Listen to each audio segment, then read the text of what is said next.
ചോദ്യങ്ങളാണ് പലതും, ചിലത് കമൻറ്റുകളാണ്. ഇത് തരംതിരിക്കുക എന്നുള്ളത് വളരെ ശ്രമകരമായൊരു ജോലിയാണ്. എല്ലാ സന്ദേഹങ്ങളും ഒരേപോലെ തന്നെ ഗുണനിലവാരം പുലർത്തുന്നവയായതുകൊണ്ട് ഇതിലേതെടുക്കണം, ഏത് സാമ്പ്രദായിക ശുദ്ധിയുള്ള രീതി സ്വീകരിക്കണം എന്നുള്ള കാര്യത്തിൽ അല്പം സംശയമുണ്ട്. എങ്കിലും ഞങ്ങളൊക്കെ റിസർച്ച് ചെയ്യുമ്പോൾ സ്വീകരിക്കുന്ന റാൻഡം സാമ്പിളിംഗ് ടെക്നിക്ക് തന്നെ ഇവിടെ ഈ ഭാഗത്ത് ചോദ്യങ്ങൾ തിരഞ്ഞെടുക്കുന്ന കാര്യത്തിൽ എടുക്കാം എന്ന് തോന്നുന്നു. കൂടുതൽ ശാസ്ത്രീയമായിട്ടുള്ളത് റാൻഡം സാമ്പിളിംഗ് ആയതുകൊണ്ട് പ്രോബബിലിറ്റിയോ പ്രപ്പോർഷനേറ്റോ ഒന്നും നമുക്ക് എടുക്കാൻ സാധ്യമല്ല. Simple random sampling. പക്ഷേ രണ്ടുപേരുടെ സ്ട്രാറ്റിഫൈഡ് സാമ്പിളിംഗ് എന്ന് പറയും. രണ്ടുപേർക്കും വേണ്ടി മാത്രമായ ചോദ്യങ്ങൾ രണ്ട് തരത്തിൽ ഞാൻ മാറ്റിവെക്കുന്നുണ്ട്. ഓരോ ചോദ്യങ്ങളിൽ നിന്ന് നമുക്ക് തുടങ്ങാൻ തോന്നുന്നു അല്ലേ ശ്രീ രവിചന്ദ്രൻ സ്വാമി? ഓരോ ചോദ്യങ്ങളിൽ നിന്ന് ആദ്യം സ്വാമിയാണ് തരാം, പേപ്പർ തരാം. സോ ആദ്യ ചോദ്യം സ്വാമിയോട്. കാരണം ഈ ഡിബേറ്റ് തുടങ്ങിയത് രവിചന്ദ്രൻ ആയതുകൊണ്ട് രണ്ടാമത്തെ ഭാഗം ആരംഭിക്കുന്നത് ആരാണോ ആദ്യം സംസാരിച്ചു തുടങ്ങിയത് അയാളായിരിക്കില്ല എന്ന് നമ്മൾ പറഞ്ഞിട്ടുണ്ടായിരുന്നു. സ്വാമിയോടുള്ള ചോദ്യത്തോടു കൂടിയാണ് നമ്മൾ ഈ സംവാദത്തിൻ്റെ രണ്ടാം ഘട്ടത്തിലേക്ക് പ്രവേശിക്കുന്നത്. ചോദ്യം ഞാൻ വായിക്കണം എന്നാണ് സംഘാടകർ ആവശ്യപ്പെട്ടിരിക്കുന്നത്. ചോദ്യം ഇതാണ്. എഴുതിയയാളെയോ വിശേഷണങ്ങളോ ഞാൻ ഈ ചോദ്യത്തിൽ വായിക്കുന്നതല്ല. പകരം ചോദ്യം മാത്രമേ ഞാൻ വായിക്കുകയുള്ളൂ. ശങ്കരവേദാന്തം ശാസ്ത്രീയമോ എന്നതാണ് വിഷയം. സ്വാമിയോടുള്ള ചോദ്യം. പ്രപഞ്ചത്തിനെ പറ്റിയുള്ള ചോദ്യങ്ങൾക്കുള്ള ഉത്തരങ്ങളാണല്ലോ ശങ്കരൻ കണ്ടെത്തി എന്ന് പറയുന്നത്. വിവേക ചൂടാമണിയിൽ പഞ്ചീകരണം എന്ന ഒരു സൃഷ്ടി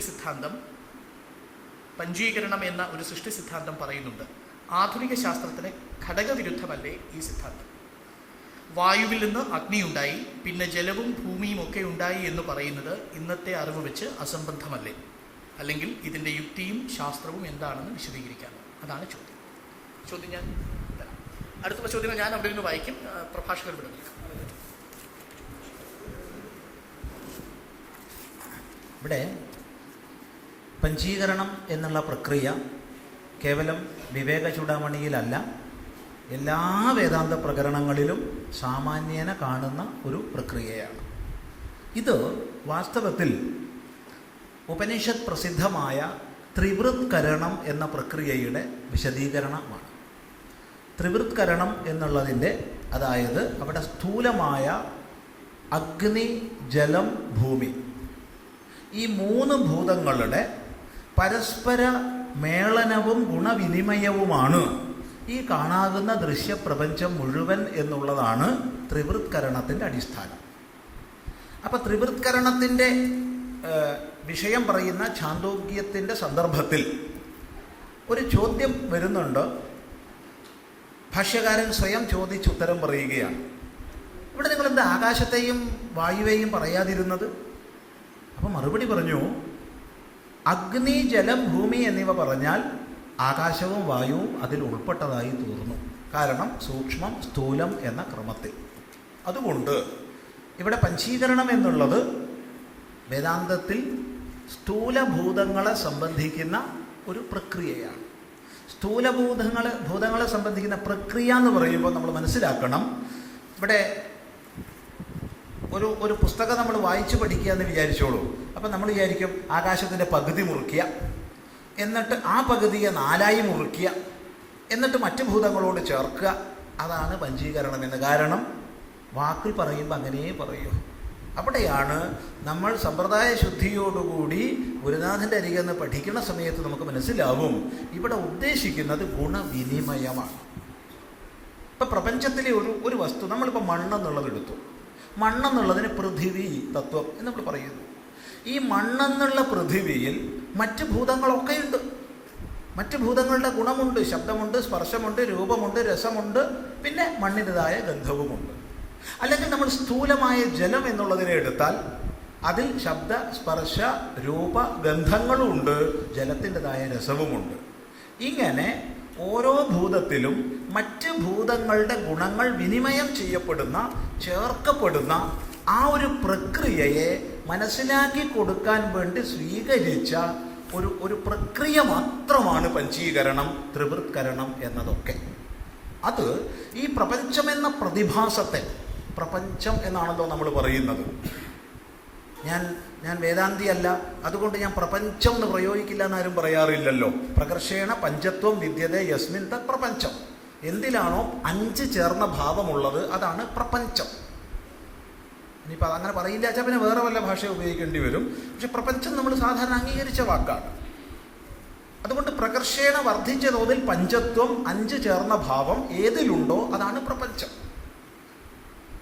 ആ പ്രപഞ്ചത്തിൽ ഓരോ ഘടകത്തിലും എല്ലാ ഗുണങ്ങളും, അതായത് ശബ്ദസ്പർശ രൂപരസഗന്ധങ്ങളും സമ്മിളിപ്പിക്കപ്പെട്ടിരിക്കുന്നു എന്ന് നമ്മെ പഠിപ്പിക്കുന്നതാണ് ഇത്. ഇത് ഇന്നത്തെ ആധുനിക ശാസ്ത്രത്തിന് ഘടകവിരുദ്ധമല്ലേ എന്ന് വെച്ചാൽ ഏതാ ആധുനിക ശാസ്ത്രം? ശാസ്ത്രം വികസ്വരമാണ്. ഒരുപാട് തീസിസുകൾ അത് മുന്നോട്ട് വയ്ക്കുന്നു, ഒരുപാട് ഹൈപ്പോത്തസിസുകൾ മുന്നോട്ട് വയ്ക്കുന്നു, ഗവേഷണ നിരീക്ഷണ പഠനങ്ങളിലൂടെ നിഗമനങ്ങളിലെത്തുന്നു. അങ്ങനെ മുന്നോട്ട് പോകും. ഇന്നലെ സയൻസ് ശരിയെന്ന് പറഞ്ഞത് ഇന്ന് ചിലപ്പോൾ തെറ്റെന്ന് പറയും, ഇന്നലെ തെറ്റെന്ന് പറഞ്ഞതിന് ഇന്ന് ശരിയെന്ന് പറയും. വികസ്വരമാണ്. ഗ്രഹങ്ങൾ 9 എന്നൊക്കെ പറഞ്ഞ് പഠിച്ചു, പിന്നെ കുറച്ച് കഴിഞ്ഞപ്പോൾ ഇല്ല, ഒന്നിനെ ഗ്രഹം എന്നുള്ള പദവി കൊടുക്കാൻ പറ്റില്ല എന്ന് പറഞ്ഞു, കുറച്ച് കഴിഞ്ഞപ്പോൾ വീണ്ടും പറഞ്ഞു. ഇങ്ങനെയൊക്കെ വികസ്വരമാണ്. അത് ഏത് ശാസ്ത്രത്തിനും അതുണ്ട്, ഏത് ശാസ്ത്രത്തിലും ഉണ്ട്. പ്രക്രിയ നോക്കുന്ന സമയത്ത് അത്തരം പ്രക്രിയയിൽ വരുന്ന ഒന്നിനെ ഇന്നത്തെ ശാസ്ത്രത്തിന് വിരുദ്ധമല്ലേ എന്നുള്ളതുകൊണ്ട് തള്ളാനൊന്നും സാധ്യമല്ല. ഇപ്പം പല ശാസ്ത്രങ്ങളും നമ്മൾ പഠിക്കുന്ന സമയത്ത് ഏതുമാട്ടെ പല ഹൈപ്പോത്തസിസ് നമ്മൾ സ്വീകരിക്കും. അങ്ങനെ അതിനെ നിരൂപണം ചെയ്ത് നിഗമനത്തിലേക്ക് എത്തും. ആ നിഗമനത്തിലേക്ക് എത്തിക്കഴിഞ്ഞാൽ മറ്റൊരു പ്രസക്തി നഷ്ടപ്പെട്ടു. ഇവിടെ പ്രപഞ്ചമെന്ന പ്രതിഭാസത്തെ അപഗ്രഥിക്കുമ്പോൾ മാത്രമാണ് ത്രിവൃത്കരണവും പഞ്ചീകരണവും ഒക്കെ പ്രസക്തമാകുന്നത്. അത് ഏത് ശാസ്ത്രത്തിന് വിരുദ്ധമാണെന്ന് പറഞ്ഞാലും വേദാന്ത വിരുദ്ധമല്ല. വേദാന്ത ശാസ്ത്രത്തിൽ പ്രക്രിയയിൽ അത് നമ്മൾ സ്വീകരിക്കുന്നു. ഞാനിത് സ്വീകരിക്കുന്നില്ല എന്ന് ഇന്നൊരാൾ വന്ന് പറഞ്ഞുകൊണ്ട് നമ്മളിത് തള്ളുമൊന്നുമില്ല. അതാണ് ആ വിഷയത്തിൽ പറയാനുള്ളത്. അതുകൊണ്ട് അസംബന്ധമല്ല. ചോദ്യം തന്ന ക്രമത്തിൽ നോക്കണമല്ലേ നല്ലത്, തന്ന ക്രമത്തിൽ തന്നെ എടുക്കണമല്ലേ നല്ലത്. കാരണം നമുക്ക് എടുക്കുക എന്നുള്ളതിനൊരു മര്യാദ ഉണ്ടല്ലോ. അല്ല, എടുക്കുമ്പോൾ ചില ചോദ്യങ്ങൾ തികച്ചും വൈയക്തികമായതുകൊണ്ട് ഈ ന്യായവൈകല്യങ്ങളുള്ള ചോദ്യങ്ങൾ തന്നെ വരുന്നുണ്ട്. ഉദാഹരണത്തിന് അതിനുള്ള സ്വാതന്ത്ര്യം ഞങ്ങൾക്ക് 2 പേർക്ക് തരണം. ആണ്, അത് ഒഴിവാക്കേണ്ടതില്ല. അതിനുള്ള സ്വാതന്ത്ര്യം ഞങ്ങൾ 2 പേർക്ക് തരണം. ശരി, ശരി. അദ്ദേഹത്തിനോട് ചോദിക്കപ്പെട്ടത് അദ്ദേഹത്തിന് കൊടുക്കുക, എന്നോട് ചോദിക്കപ്പെട്ടത് എനിക്ക് തരാം. കാരണം ചിലത് സ്വീകരിക്കേണ്ടത് ചിലത് തള്ളേണ്ടതുമായിരിക്കും. ഞങ്ങൾ നിശ്ചയിക്കും. അത് അങ്ങ് നിശ്ചയിക്കരുത്. ദയവ് കൈയടിക്കരുത്, ദയവ് ചെയ്ത് കൈയടിക്കരുത്.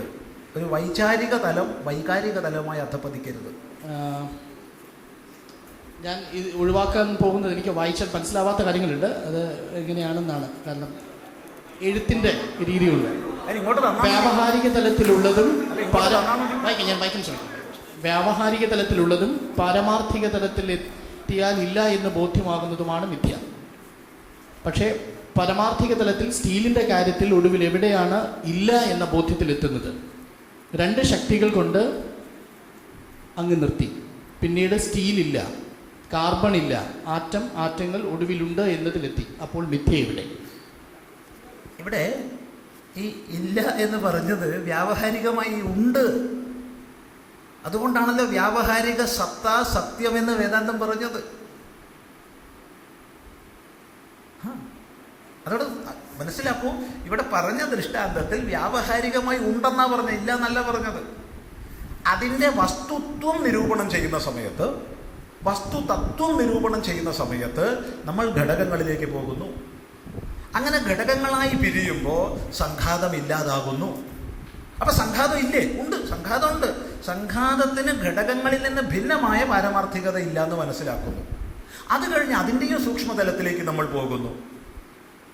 അങ്ങനെ നിരൂപണം സൂക്ഷ്മതലത്തിലേക്ക് പോകുമ്പോൾ സഭിന്നമായിട്ടില്ലാത്തത്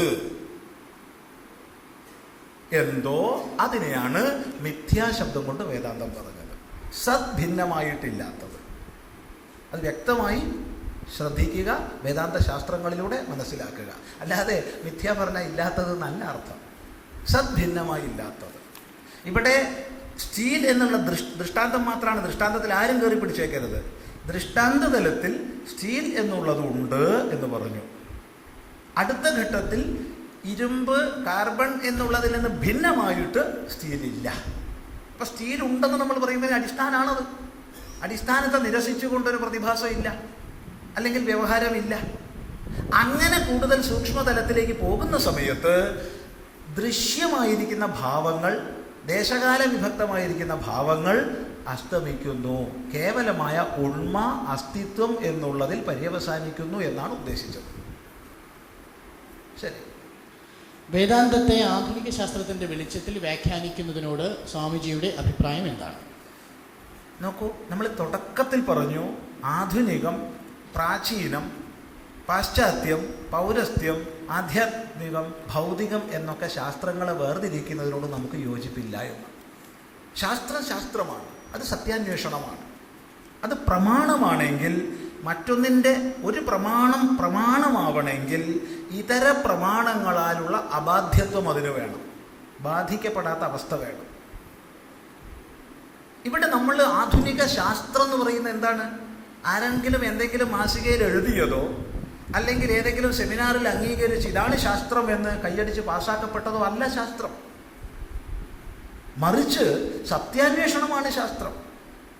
ആ സത്യാന്വേഷണത്തിൽ നമ്മൾ കൂടുതൽ കൂടുതൽ കൂടുതൽ സത്യസാക്ഷാത്കാരത്തിനുള്ള അന്വേഷണത്തിൽ മുന്നോട്ട് പോകുന്നതിനനുസരിച്ച് ശാസ്ത്രത്തിൻ്റെ കൂടുതൽ കൂടുതൽ സൂക്ഷ്മ മേഖലകളിലേക്ക് നമ്മൾ എത്തിച്ചേരും. അങ്ങനെ സൂക്ഷ്മ മേഖലകളിൽ എത്തുമ്പോൾ സ്ഥൂലമായി നമ്മൾ സ്വീകരിച്ച പലതിനും തള്ളേണ്ടി വരും, ചിലപ്പോൾ കൊള്ളേണ്ടി വരും. അതുകൊണ്ട് ഇന്നത്തെ ആധുനിക ശാസ്ത്രം എന്ന് പറഞ്ഞാൽ വേദാന്തം ആധുനിക ശാസ്ത്രം അല്ലേ? ആധുനിക കാലത്ത് വേദാന്തികളില്ലേ? എന്താണ് ഈ ആധുനിക ശാസ്ത്രം എന്ന് പറഞ്ഞാൽ? വേദാന്തം ആധുനിക ശാസ്ത്രമാണ്. ആധുനിക കാലത്തും വേദാന്തികളുണ്ട്. വേദാന്ത ശാസ്ത്രം ഇന്നുണ്ട്. ഇന്നുണ്ടെന്നല്ല, 1000 കൊല്ലം മുമ്പ് പഠിക്കപ്പെട്ടതിനേക്കാൾ എത്രയോ അധികം ഇന്ന് പഠിക്കപ്പെടുന്നുണ്ട്. അതിൻ്റെ പ്രസക്തി കൊണ്ടാണ്. ഫിസിക്സ് ആധുനിക ശാസ്ത്രമാണ്, കെമിസ്ട്രി ആധുനിക ശാസ്ത്രമാണ്, എല്ലാം ആധുനിക ശാസ്ത്രം തന്നെയാണ്. അധുന പ്രവർത്തിതമാകുന്നതാണ് ആധുനികം. അല്ലാതെ ഇന്നതാണ് ആധുനികം, ഇന്നതൊക്കെ പഴയതെന്ന് ബ്രാൻഡ് ചെയ്യുന്നതിനെ നമ്മൾ അങ്ങേയറ്റം എതിർക്കുന്നു. അടുത്ത ചോദ്യം. ഇംഗ്ലീഷിൽ വേദം പഠിച്ച ഡോക്ടറോട് സംസ്കൃതത്തിൽ പഠിച്ച സ്വാമിജി സംബന്ധിച്ചത് രസകരമായിരുന്നു. ഇത് വേണമായിരുന്നോ? നോക്കൂ, ഇംഗ്ലീഷിൽ വേദം പഠിക്കുക, സംസ്കൃതത്തിൽ സംവദിക്കുക എന്നൊന്നുമില്ല. അതൊരു സഹജമായ ഭാഷയിലാണ്. അദ്ദേഹത്തിൻ്റെ സഹജമായ ഭാഷയിൽ പറയുന്നു, നമ്മൾ സഹജമായ ഭാഷയിൽ പറയുന്നു. യാതൊരു വൈരുദ്ധ്യവും ഇല്ല. ഏത് ഭാഷയിൽ പഠിച്ചാലും പഠിക്കണം എന്നുള്ള നിലയ്ക്ക് ഉദ്ദേശശുദ്ധിയോടുകൂടി ആശയം മനസ്സിലാക്കണം. അല്ലാതെ ഭാഷയ്ക്ക് അവിടെ ഒരു പ്രശ്നവുമില്ല. ഭാഷയിൽ ഏത് ഗ്രന്ഥത്തെ നമ്മൾ സ്വീകരിക്കുന്നു, വേദാന്തത്തെ ശുദ്ധമായി ഇംഗ്ലീഷിൽ പഠിക്കാം. എത്രയോ മഹാനുഭാവന്മാരായ ഇംഗ്ലീഷ് ഭാഷയുടെ മർമ്മം ദർശിച്ച ആചാര്യന്മാർ വേദാന്ത ഗ്രന്ഥങ്ങളെ നമുക്ക് വ്യാഖ്യാനിച്ച് തന്നിട്ടുണ്ട്. അത്തരം കൃതികളെ സ്വീകരിക്കാം. അതേ സമയത്ത് ഒന്നിനെ വിമർശിക്കാൻ വേണ്ടി മാത്രം എഴുതിയവരുണ്ട്, അതും സ്വീകരിക്കാം. ഏത് ശാസ്ത്രത്തെ ആയാലും അതിൻ്റെ ശുദ്ധമായ സമ്പ്രദായത്തിനനുസരിച്ച് ഗുരുശിഷ്യ പാരമ്പര്യക്രമത്തിൽ പഠിച്ച് വന്നിട്ടുള്ള ആചാര്യന്മാർ എഴുതിയിട്ടുള്ളതിനെ, മനസ്സിലാക്കിയിട്ടുള്ളതിനെ ആ രീതിയിൽ പഠിക്കാൻ ഏത് ഭാഷയിലും നമുക്ക് ഗ്രന്ഥങ്ങളുണ്ട്. അതുകൊണ്ട് ഇംഗ്ലീഷ് പഠിച്ചു എന്നുള്ളത് ഒരിക്കലും ദോഷമല്ല. പക്ഷെ ഒന്ന് മനസ്സിലാക്കണം. അതെന്തേ മനസ്സിലാക്കേണ്ടത്? ഞാൻ ഏതെങ്കിലും തർജ്ജമയെ അവലംബിച്ച് പഠിക്കുകയാണെങ്കിൽ മൂലഭാഷ സംസ്കൃതത്തിന് മാത്രമുള്ളൊരു പ്രശ്നമല്ല. ആ മൂലഭാഷയിൽ ഉപയോഗിക്കപ്പെട്ട ശബ്ദത്തിൻ്റെ ശുദ്ധാർത്ഥങ്ങൾ പൂർണ്ണമായി എനിക്ക് മനസ്സിലായിക്കൊള്ളണമെന്നില്ല. ഇത് ഞാൻ മനസ്സിലാക്കണം. ഒരു പദത്തിന്, ഇപ്പോൾ സംസ്കൃതത്തെ സംബന്ധിച്ച് ഒരു ധാതുവിന് 3 അർത്ഥം ഉണ്ടെന്ന് വിചാരിച്ചോളൂ, ഒരു പ്രത്യയത്തിന് 2 അർത്ഥം ഉണ്ടെന്ന് വിചാരിച്ചോളൂ, ഒരു ഉപസർഗത്തിന് 2 അർത്ഥം ഉണ്ടെന്ന് വിചാരിച്ചോളൂ. അപ്പോൾ അവ ചേർന്നുണ്ടാകുന്ന ഒരു പദത്തിന് 18 അർത്ഥം ഉണ്ടാകും. ഒരു തർജ്ജമകാരൻ ഇതിലേതെങ്കിലും ഒരർത്ഥത്തെ അയാൾക്ക് എടുക്കാൻ പറ്റും. അപ്പോൾ ബാക്കി 17 അർത്ഥങ്ങൾ വിട്ടുപോകും. അതുകൊണ്ട് ഏത് ഭാഷയായാലും ഏതെങ്കിലും ഒരു ആശയത്തെ പഠിക്കുമ്പോൾ ആ ഭാഷ നമ്മൾ ശരിക്ക് പഠിച്ചിട്ട് വേണം അതിനെക്കുറിച്ച് ആധികാരികമായിട്ടെന്ന് മാത്രമേ ഉള്ളൂ. അല്ലാതെ ഇംഗ്ലീഷ് പഠിച്ചു എന്നുള്ളത് ദോഷമോ സംസ്കൃതത്തിൽ പഠിച്ചു എന്നുള്ളത് ഗുണമോ അല്ല, രണ്ടുമല്ല. അത്തരം ഒരു സമീപനത്തോട് നമുക്ക് യോജിപ്പില്ല. വേദാന്തികൾ എന്ന് അവകാശപ്പെടുന്ന സനാതന ഹിന്ദുക്കൾ രാജ്യത്ത് ഏറെ അസഹിഷ്ണുത കാണിക്കുന്നത് എന്തിനാണ്? അയ്യോ, അസഹിഷ്ണുതയോ? എവിടെ അസഹിഷ്ണുത കാണിക്കുന്നേ? ഞാനൊരു യൂറോപ്പിലെ രാജ്യത്ത് പോയ സമയത്ത് ഒരു യഹൂദ ദേവാലയത്തിൽ പോയി. ഇതേ അനുഭവം അമേരിക്കയിൽ യഹൂദ സമൂഹത്തോട് കൂടിയിരിക്കുമ്പോഴും ഉണ്ടായി. ഒരേ അനുഭവം. ഒന്ന് യൂറോപ്പിലാണോ ഒന്ന് അമേരിക്കയിലാണ്. ഒരേ അനുഭവം. അങ്ങ് എവിടുന്ന് വന്നു? ഞാൻ ഭാരതത്തിൽ നിന്ന് വന്നു. അവരുടെ കണ്ണുകളിൽ പ്രകാശമാണ്. മതപീഡനങ്ങളേറ്റ് ലോകം മുഴുവൻ അഭയാർത്ഥികളായി ഓടിയ ഞങ്ങളുടെ പൂർവികന്മാരെ സ്വന്തം മടിത്തട്ടിലേക്ക് സ്വീകരിച്ച് ലാളിച്ച് താലോലിച്ച് ഒരു രാജ്യത്തിൽ നിന്നാണ് അങ്ങ് വരുന്നതെന്ന് അവർ പറഞ്ഞപ്പോൾ അനുഭവമാണിത്. ഇവനെങ്ങനെ അസഹിഷ്ണുവാകുന്നേ? ഇപ്പൊ കുറച്ച് മാസങ്ങളായിട്ട് അസഹിഷ്ണുവാ. ഒന്നും കൂടി വ്യക്തം, കൈയടിക്കരുത്, ദയവ് ചെയ്ത് കൈയടിക്കരുത്. എന്ന് തൊട്ടാണ് ഭാരതത്തിൽ അസഹിഷ്ണുത തുടങ്ങിയത്? ഈ അടുത്ത ദളിതന്മാരെ ചുട്ടുകൊല്ലുകയാണ്. ഭക്ഷണം തിരഞ്ഞെടുക്കാനുള്ള സ്വാതന്ത്ര്യമില്ല. സാഹിത്യകാരന്മാരെ കൊല്ലുന്നു. തീരെ അസഹിഷ്ണുത അവിടെ പെട്ടെന്ന് അങ്ങോട്ട് തുടങ്ങിയതാ. അവിടെ പെട്ടെന്ന് എന്തൊരത്ഭുതം! ഒന്ന് ആലോചിച്ച് നോക്കൂ. ഇവിടെ നാൽക്കാലികളെ കൊല്ലുന്നതിന് ഭാഗികമോ പൂർണ്ണമോ ആയ വിലക്കുകളുള്ള 24 നിയമങ്ങൾ ഇന്ത്യ മഹാരാജ്യത്തുണ്ട്. ഈ നിയമങ്ങളൊക്കെ 950കളിലും 60കളിലും 70കളിലും പാസ്സാക്കപ്പെട്ടത്, അതിന് ശേഷമുള്ളതല്ല. ഇത് വസ്തുതാപരമായിട്ട് ഇതിൽ തെറ്റ് ചൂണ്ടിക്കാണിച്ചിട്ട് വിമർശിക്കരുത്. കാരണം ഉദാഹരണം പറഞ്ഞാൽ ബോംബെ നിയമമായിരുന്നു ആദ്യം, അത് പിന്നീട് ബോംബെ നിയമവും ഗുജറാത്ത് നിയമവുമായി. അല്ലെങ്കിൽ പഞ്ചാബ് നിയമം പിന്നീട് പഞ്ചാബ് നിയമവും ഹരിയാന നിയമവുമായി. ഇങ്ങനെയുള്ള മാറ്റങ്ങൾ വന്നിട്ടുണ്ടെന്നല്ലാതെ അടിസ്ഥാനപരമായി പുതിയ നിയമം ഉണ്ടാക്കപ്പെട്ടിട്ടില്ല. 950, 60, 70 കാലങ്ങളിലുള്ള അതേ നാൽക്കാലികളെ ഭാഗികമായോ പൂർണ്ണമായോ വധിക്കുന്നതിനുള്ള നിഷേധങ്ങളെ ഇന്നും നിലവിലുള്ളൂ. പക്ഷേ ഭക്ഷണം തിരഞ്ഞെടുക്കാനുള്ള സ്വാതന്ത്ര്യം പെട്ടെന്ന് നഷ്ടപ്പെട്ടിരിക്കുക ഭാരതത്തിൽ. പണ്ടൊക്കെ ആണെങ്കിൽ നമ്മൾ ആരെങ്കിലും പ്രസംഗിക്കുന്നതൊക്കെ കേട്ട് വിശ്വസിക്കണം. ഇന്ന് ഇൻ്റർനെറ്റ് മാധ്യമങ്ങളുടെ വികാസത്തോടു കൂടി ഏതൊരു വ്യക്തിക്കും പോകാം. നാഷണൽ ക്രൈം റെക്കോർഡ്സ് ബ്യൂറോയിൽ പോയിട്ട് അട്രോസിറ്റീസ് എഗൻസ്റ്റ് ദളിത് ഒന്ന് ടൈപ്പ് ചെയ്യാം. 950 മുതൽക്ക് ഇങ്ങോട്ടുള്ള അത്തരം പീഡനങ്ങളുടെ കണക്ക് വരും. കുറേ കൊല്ലങ്ങളായിട്ട് കുറഞ്ഞു വരിക, കൂടുതല്ല ചെയ്യണത്. പക്ഷെ പൊട്ടിഘോഷിക്കുന്നു. സാഹിത്യകാരന്മാരെ കൊല്ലുക. എന്താ ഇത് പറയണത്? എന്നിട്ട് അവാർഡുകൾ തിരിച്ചു കൊടുക്കുക. അസഹിഷ്ണുതയാണ് 1000 പേര് വിളിച്ചു പറയുക. അപ്പം അസഹിഷ്ണുതയാവും അവിടെ? ലോകത്തിലൂടെ ഒന്ന് സഞ്ചരിക്കൂ, വിവിധ മതാധിഷ്ഠിത രാജ്യങ്ങളിലൂടെ ഒന്ന് സഞ്ചരിക്കൂ. പ്രസംഗിക്കുന്ന അവിടെ നിൽക്കട്ടെ, ഒന്ന് സഞ്ചരിക്കുക ലോകത്തിൻ്റെ വിവിധ രാജ്യങ്ങളിലൂടെ. പർദ്ദ ഇടാത്ത ആൾക്ക് വയ്യാത്ത അവസ്ഥ, ഇന്ന സമയത്ത് ഭക്ഷണം കഴിക്കാൻ വയ്യാത്ത അവസ്ഥ, മതങ്ങളും തമ്മിലുള്ള കലഹങ്ങൾ, ചോരപ്പുഴകൾ. എവിടെയാ ശാന്തി സമാധാനമുള്ളത്? ഈ ശാന്തിയുടെ സമാധാനത്തിൻ്റെ കേന്ദ്രമായ ഭാരതത്തിലാണോ അസഹിഷ്ണുത? അതുകൊണ്ട് കുറേ പേര് ഒരേ ശബ്ദത്തിൽ ഒന്നിച്ചങ്ങ് വിളിച്ചു പറഞ്ഞാൽ ഒന്ന് വസ്തുതയായി മാറുന്നില്ല. എപ്പോഴും മൈക്കുള്ളവൻ്റെ കയ്യിലുള്ള ശബ്ദമായിരിക്കും അവിടെ മികച്ച് കേൾക്കുക. അതുകൊണ്ട് കുറേ മാധ്യമങ്ങൾ ഒന്നിച്ച് അസഹിഷ്ണുത എന്ന് വിളിച്ചു പറഞ്ഞുകൊണ്ട് ലോകം അസഹിഷ്ണുതയാന്ന് കേൾക്കും. പക്ഷേ കണ്ണു തുറന്ന് ഒന്ന് നിരീക്ഷിക്കുക ലോകത്തിലെ വിവിധ രാജ്യങ്ങളുടെ അവസ്ഥകളും ഭാരതത്തിൻ്റെ അവസ്ഥകളും. ഈ സംവാദം ഇവിടെ നടക്കുന്നത് ഇത് ഭാരതമായതുകൊണ്ടാണ്. ചിന്തിക്കുക. അതെ, സംശയമില്ല. അതുകൊണ്ട് അസഹിഷ്ണു എന്ന് പറയുന്നതിന് മുമ്പ് നല്ലപോലെ ആലോചിക്കുക. ഇനി ഭാരതീയരെല്ലാവരും വേദാന്തികളാ, ഹിന്ദുക്കളെല്ലാവരും വേദാന്തികളാ. വേദാന്തം ക്രിസ്ത്യാനികൾക്കിടയ്ക്കുണ്ട്, മുസ്ലിമുകളിടയ്ക്കുണ്ട്. എത്രയോ സൂഫി വര്യന്മാർ വേദാന്ത സാക്ഷാത്കാരത്തിലേക്ക് ഉയർന്നവരുണ്ട്. ഇസ്ലാമിക രീതിയിലൂടെ മാത്രമല്ല ക്രിസ്തീയ രീതികളിലൂടെ തപസ് ചെയ്ത് അദ്വൈത ബോധത്തിലേക്ക് ഉയർന്ന മഹാത്മാക്കളുണ്ട്. വേദാന്തം എന്നുള്ളത് ഏതെങ്കിലും മതത്തിൻ്റെ പരിധിപ്പെട്ടൊന്നുമല്ല. അങ്ങനെയൊന്നും ആരും ധരിക്കേണ്ട. അത് ചിന്തിക്കുക. ജന്മമില്ലാതാവലാണ് മോക്ഷമായി പറയപ്പെടുന്നത്. അപ്പോൾ ആർക്കാണ് മോക്ഷം? താനില്ലാതാവുന്നത് സ്വനാശമാണ്, മോക്ഷമല്ല എന്ന് പ്രകടമാണല്ലോ. ജീവമുക്തനും മരിക്കുമ്പോൾ ഇല്ലാതാവുകയല്ലേ? മോക്ഷം ജന്മം ഉള്ളതാവലോ ഇല്ലാതാവലോ അല്ല, സമ്പൂർണ്ണ ദുഃഖ നിവൃത്തിയാണ് മോക്ഷം. ദുഃഖഹേതു അജ്ഞാനമാണ്, അജ്ഞാന നിവൃത്തിയാണ് മോക്ഷം. അതുകൊണ്ടാണ് ഇവിടെ തന്നെ അത്രൈവ ബ്രഹ്മസമാശ്നുതേ, അത്ര ബ്രഹ്മസമാശ്നുതേ എന്നൊക്കെ ഉപനിഷത്തുകളിൽ പറയുന്നു. ഇവിടെ തന്നെ ബ്രഹ്മപ്രാപ്തനാകുന്നു, ഇവിടെ തന്നെ അഭേദ സാക്ഷാത്കാരത്തിലേക്ക് ഉയരുന്നു. ആ അഭേദ സാക്ഷാത്കാരത്തിൽ പിന്നെ ദ്വന്ദ്വങ്ങളില്ല. ഇഹൈവ തൈർജിത സർഗ, ഇവിടെ തന്നെ അവർ സ്വർഗത്തെ ജയിച്ചിരിക്കുന്നു. ഇവിടെ തന്നെ. അത് പിന്നീട് ഉള്ളതല്ല. സ്വാഭാവികമായി ഈ ഒരു സച്ചിദാനന്ദ ബോധത്തിലേക്ക് ഉയർന്ന ഒരു വ്യക്തി, സ്വയം സച്ചിദാനന്ദ സ്വരൂപമാണെന്ന് ഉയർന്ന ഒരു വ്യക്തി, ആ വ്യക്തിയിൽ പരിമിതങ്ങളായ അഹങ്കാരങ്ങൾ, മമത്വങ്ങൾ കൊഴിഞ്ഞു പോകുന്നു. ഈ പരിമിത അഹങ്കാരങ്ങളുടെയും മമത്വങ്ങളുടെയും കൊഴിഞ്ഞു പോക്കിൽ പിന്നെ അയാളെ കർമ്മം ബന്ധിക്കുന്നില്ല. കർമ്മബന്ധനത്തിൻ്റെ അഭാവത്തിൽ ജന്മാഭാവം. അതുകൊണ്ട് ജന്മാഭാവം തന്നെ മോക്ഷം. എന്നാൽ മോക്ഷം സമ്പൂർണ്ണ ദുഃഖ നിവൃത്തിയാണ്. ഇത് മനസ്സിലാക്കുക. വാൾ മൂർച്ച കൂട്ടുന്നത് പോലെ ബുദ്ധിക്കും മൂർച്ച കൂട്ടാമെന്ന് പറയുന്നു. വാൾ അവസാനം ഇല്ലാതാകുന്നു, അതുപോലെ ബുദ്ധിയും അവസാനം ഇല്ലാതാകുമോ? ബുദ്ധി ഉപാധിയാണ്.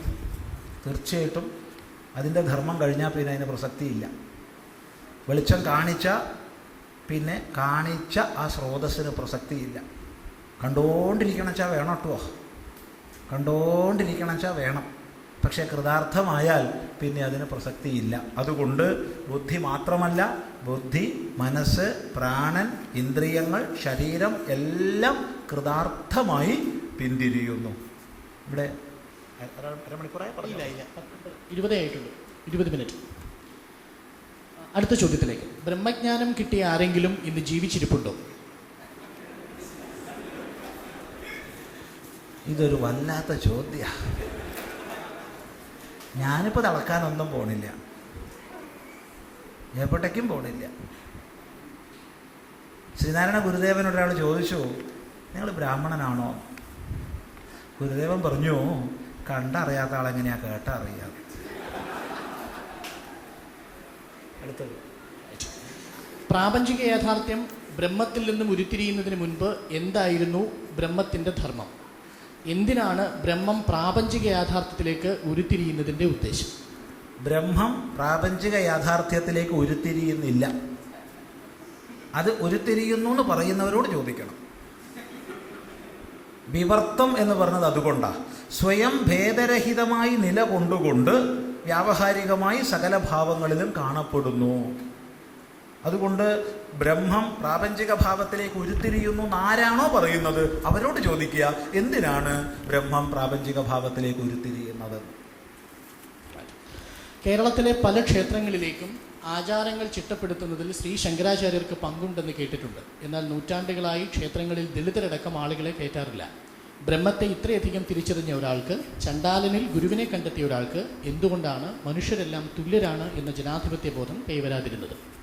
ഇവിടെ മനസ്സിലാക്കേണ്ടത്, ഉത്തരഭാരതത്തിൽ മിക്കവാറും ക്ഷേത്രങ്ങളിൽ പോയി കഴിഞ്ഞാൽ മിക്കവാറും സ്ഥലങ്ങളിൽ പറയും ഇതൊക്കെ ശങ്കരാചാര്യരുണ്ടാക്കിയതാണ്. കേരളത്തിൽ മിക്കവാറും ക്ഷേത്രങ്ങളിൽ പോയാൽ പറയും ഇതൊക്കെ പരശുരാമൻ പ്രതിഷ്ഠിച്ചതാ.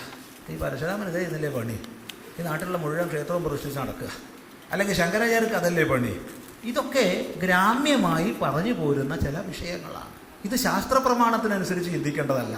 ശങ്കരാചാര്യസ്വാമികളെ നമ്മൾ കാണുന്നത് പ്രസ്ഥാനത്രയ ഭാഷ്യകാരനായിട്ട്, ആ പ്രസ്ഥാനത്രയ ഭാഷ്യത്തിലേക്ക് നമ്മളെ നയിക്കുന്നതിനുള്ള പ്രകരണകർത്താവായിട്ടാണ്. ഇത്രയാണ് നമ്മൾ ശങ്കരാചാര്യരെ കാണുന്നത്. അല്ലാതെ നാട്ടിൽ ഓരോരുത്തരും പറയും എൻ്റെ ക്ഷേത്രത്തിലെ ആചാരം ശങ്കരാചാര്യം ചിട്ടപ്പെടുത്തിയതാ. ഇങ്ങനെ പറഞ്ഞ് എത്ര വരെ എത്തിയെന്നറിയോ? ശങ്കരാചാര്യം ഇങ്ങനെ പറക്കുകയായിരുന്നു അത്രേ ഗുരുവായൂരിൻ്റെ മുകളിൽ കൂടെ. അപ്പോൾ ഗുരുവായൂരപ്പൻ കൊളുത്തി ഇങ്ങോട്ട് വലിച്ചു. എന്നിട്ട് പറഞ്ഞു, ശങ്കരാ എൻ്റെ പൂജാവിധാനമൊക്കെ ചിട്ടപ്പെടുത്തണം കേട്ടോ. അപ്പോൾ എന്നിട്ട് അങ്ങോട്ട് ചിട്ടപ്പെടുത്തി. എന്നിട്ട് ആ ശങ്കരാചാര്യം ഇറങ്ങിയ സ്ഥലമാണത്രേ, അവിടെ ഒരു തുളപ്പഴും വെച്ചിട്ടുണ്ട്. എന്താ ചെയ്യുക? ഈ ജാതി അബദ്ധങ്ങളായ ധാരണകൾക്കും മറ്റും എന്താ നമ്മൾ ചെയ്യുക? അപ്പം അതുകൊണ്ട് എല്ലാ ക്ഷേത്രങ്ങളിലെ ആചാരങ്ങളും ശങ്കരാചാര്യം ചിട്ടപ്പെടുത്തിയാണ് നമ്മൾ കാണുന്നില്ല. ചോദ്യം, ശങ്കരാചാര്യർ അപ്പം ചെയ്തിട്ടില്ലേ? മനസ്സിലാക്കൂ, ശങ്കരാചാര്യ സ്വാമികൾക്ക് ശേഷം ചുരുങ്ങിയത് 4 മഠങ്ങളിലും കൂടി 70x4 280 ശങ്കരാചാര്യന്മാരെങ്കിലും ഉണ്ടായിട്ടുണ്ട്. 280 ശങ്കരാചാര്യന്മാരെങ്കിലും ഉണ്ടായിട്ടുണ്ട്. ഇവരൊക്കെ എന്തൊക്കെ ചിട്ടപ്പെടുത്തിയിട്ടുണ്ടാവും? അവരിൽ മഹാമനീഷികളായ വിദ്വാൻമാരുണ്ട്, അവരിൽ പരമ അവിദ്വാൻമാരും ഉണ്ടാവും. രണ്ടും ഉണ്ടാവും. ഉണ്ടെന്ന് ഉറപ്പാ, ഉണ്ടാവണമെന്ന് ഉറപ്പാ. അപ്പോഴാണല്ലോ കൊല്ലത്ത് വെടിക്കെട്ടുണ്ടായത് ശനീശ്വര ക്ഷേത്രത്തിൽ സ്ത്രീയെ കയറ്റിയതുകൊണ്ടാന്ന് പറയണത്. മൂഢതയ്ക്ക് ഇതിൽ പരം എവിടെ പോകണം? അങ്ങ് മഹാരാഷ്ട്രയിലെ ക്ഷേത്രത്തിൽ സ്ത്രീയെ കയറ്റിയോണ്ട് ഇവിടെ വെടിക്കെട്ടുണ്ടായി പറഞ്ഞാൽ എന്താ പയ്യന് പറയാ, അതും ശങ്കരാചാര്യ തന്നെയാണ്. അപ്പം അതുകൊണ്ട് അങ്ങനെയുള്ള കേരളത്തിൽ ഏറ്റവും അധികം ജാതീയമായ ഹീനത, താണജാതിക്കാരനെ തൊടാൻ പാടില്ല, തൊട്ട അശുദ്ധാവും, അവൻ തൊട്ട വെള്ളം തൊടാൻ പാടില്ല, അവൻ്റെ നിഴല് തൊടാൻ പാടില്ല എന്നുള്ള സ്മൃതി എഴുതിയത് ഒരു ശങ്കരനാ, ശങ്കര സ്മൃതി. അത് ശങ്കരാചാര്യ. അങ്ങനെയാണെന്ന് വെച്ചാൽ ശങ്കരൻ എന്ന് പറഞ്ഞാൽ ഒക്കെ ശങ്കരാചാര്യരാവണം. അങ്ങനെയാവും പല ആചാര്യന്മാരും പലർക്കും ഉണ്ട് ശങ്കരൻ എന്നുള്ള പേരിൽ, അതൊക്കെ ശങ്കരാചാര്യ പറയണം. അതിലൊന്നും അർത്ഥമില്ല. അതുകൊണ്ട് കേരളീയ ക്ഷേത്രങ്ങളുടെ ആചാരമര്യാദകളെ ചിട്ടപ്പെടുത്തിയത് പ്രസ്ഥാനത്രയ ഭാഷ്യകാരനായ ഭഗവാൻ ഭാഷ്യകാരനാണെന്ന് നമ്മൾ വിശ്വസിക്കുന്നില്ല. അത് പിൽക്കാലത്തുള്ള ഏതെങ്കിലുമൊക്കെ ശങ്കരാചാര്യന്മാരായിരിക്കാം. അവരൊക്കെ പൂർണ്ണപ്രജ്ഞരാണെന്നൊന്നും അർത്ഥവുമില്ല. ശാസ്ത്രം തെളിയിക്കപ്പെട്ട അഥവാ ബോധ്യപ്പെട്ട കാര്യങ്ങളെക്കുറിച്ച് ആധികാരികതയോട് സംസാരിക്കുമ്പോൾ വേദാന്തം അറിയാത്ത കാര്യങ്ങളെക്കുറിച്ച് അഥവാ തെളിയിക്കാൻ കഴിയാത്ത കാര്യങ്ങളെക്കുറിച്ച് ആധികാരികതയോടെ സംസാരിക്കുകയല്ലേ ചെയ്യുന്നത്? ഇത് ശാസ്ത്രവിരുദ്ധമല്ലേ?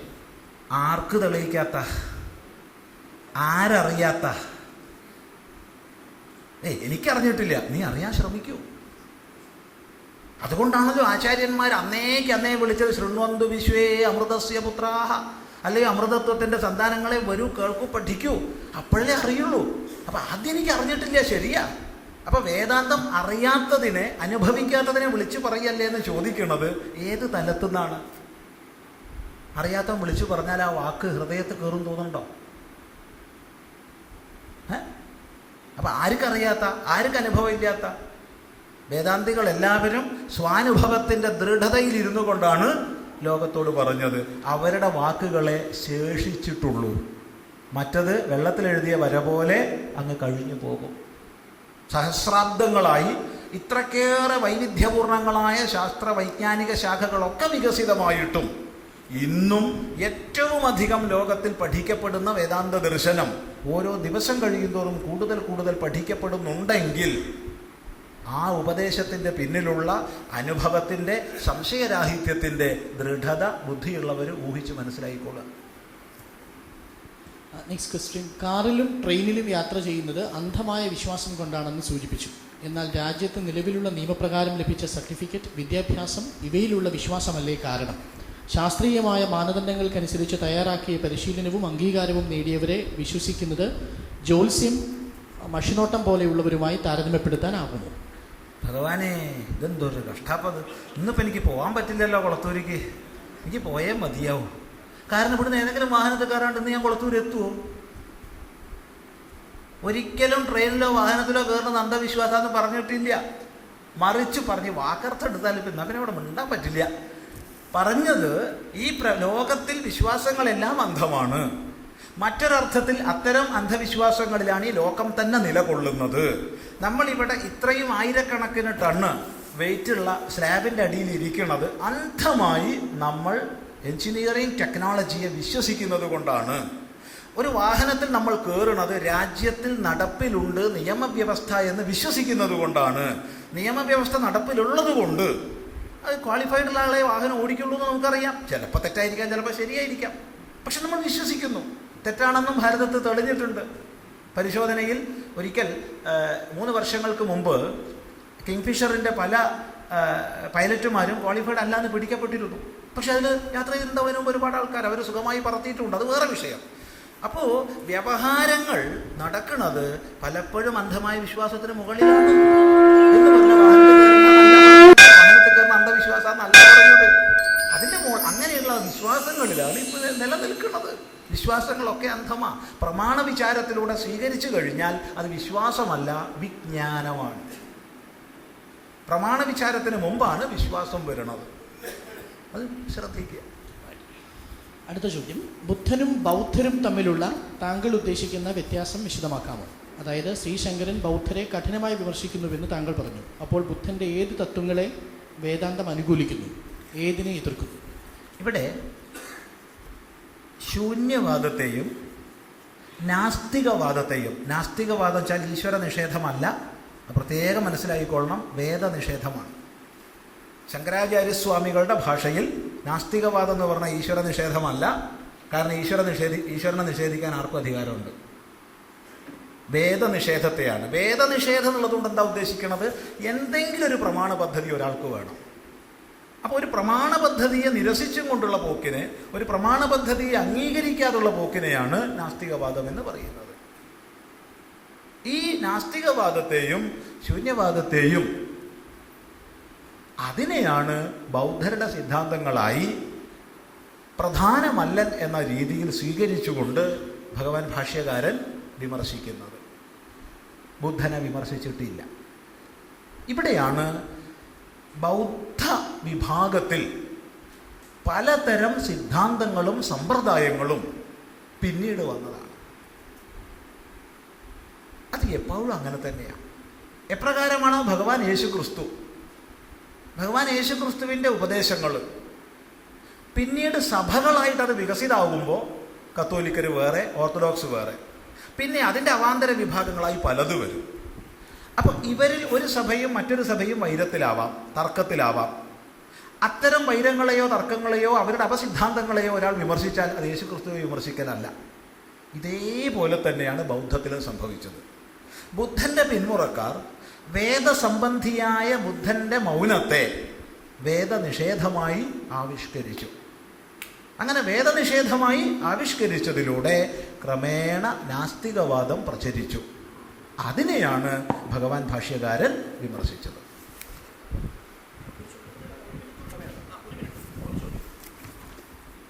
ഭഗവത്ഗീത കുറ്റമറ്റതാണെന്ന് പറഞ്ഞു. വളരെ ഉന്നതമായ ആശയങ്ങൾ അത് മുന്നോട്ട് വയ്ക്കുന്നു. അതേസമയം വളരെ പ്രായോഗികമായ സ്വാർത്ഥതയിലധിഷ്ഠിതമായ ജാതി സമ്പ്രദായത്തെ ന്യായീകരിക്കുന്നു.